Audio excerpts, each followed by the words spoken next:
ऐसा भी प्रेम की कहानी। यह प्रेम कहानी एक ऐसे लड़के की है जो प्रेम शब्द के बारे में कुछ नहीं जानता था।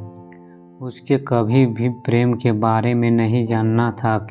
चलिए हम उस लड़के के प्रेम कहानी को जानते हैं। एक लड़का था, वह काफ़ी खुश रहता था।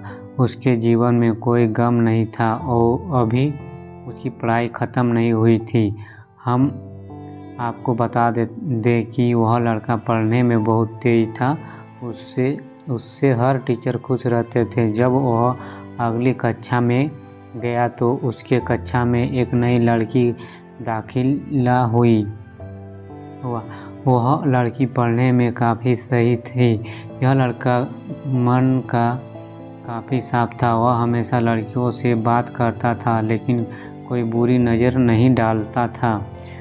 अब नई लड़की उस लड़के की कक्षा में आई थी। पहले तो इन दोनों में कोई बात नहीं होती थी, लेकिन वह कहते हैं न कि नियति जो चाहे वह कर सकती है। कुछ समय बाद ही पढ़ाई से जुड़ी काम के लिए बातें शुरू होने लगी। पहले तो काफ़ी कम बात होती थी, लेकिन उन दिन दोनों को एक दूसरे से बात करने में काफ़ी मज़ा आता था। वह अब बहुत सी बातें करने लगे। उन्हें अब धीरे धीरे प्रेम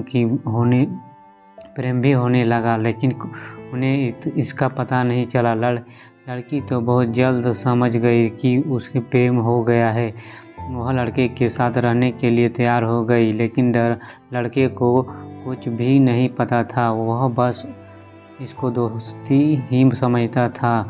समय निकलता गया। अब पढ़ाई ख़त्म होने को भी थी। लड़की सोचती थी कि लड़का अपने तरफ से बोले, लेकिन लड़का अभी तक कुछ नहीं समझ सका था। आखिर लड़की ने ही यह बात उसके दोस्त से कही। बस दोस्त तो अच्छे और बुरे दोनों होते हैं, लेकिन इस लड़के के काफ़ी दोस्त इसके कामयाबी से जलते थे। इसके साथ ही अब परीक्षा का समय भी आ रहा था, तो उस लड़के के दोस्तों ने उसकी परीक्षा को ख़राब करना चाहा। उन्होंने यह बात पूरी स्कूल में फैला दी। जब यह बात टीचर तक पहुंची तो वह इस पर विश्वास नहीं कर पा रहे थे। इसके बाद यह बात लड़के के पास भी पहुंचा। अब जब भी वह स्कूल आता था तो उसको काफ़ी बेइज्जती का सामना करना पड़ता था। इसके कारण उस लड़की से बात करना भी छोड़ दिया और परेशान भी होने लगा। उसने जैसे तैसे परीक्षा को ख़त्म किया और उसके बाद वह अपने नई ज़िंदगी की शुरुआत की। भले ही उसकी परीक्षा में कम अंक आए थे, लेकिन आज वह बहुत खुश है, क्योंकि पढ़ाई ख़त्म होने के बाद उसने बड़ी मेहनत की और एक बड़ा अफसर बना और अब उस लड़की से शादी कर ली।